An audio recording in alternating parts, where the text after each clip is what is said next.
ang halos 300 milyong pisong halaga ng shabu. Inihalo yan sa material na gamit sa paggawa ng baby powder at makeup. Nakatutok si Oscar Oida.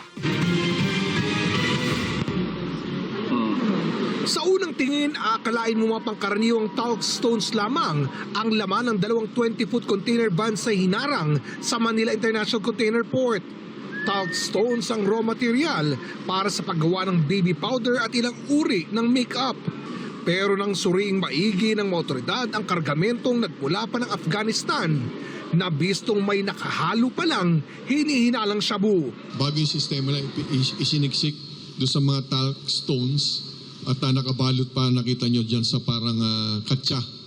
Aabot sa 292.4 million pesos ang halaga ng nasa 43 kilograms ng umano'y shabu. Ang consignee, dati naman umunong malinis ang record. Dati nilang mga ipinasok, furnitures, flooring, mga metal sheets, metal products, steel products.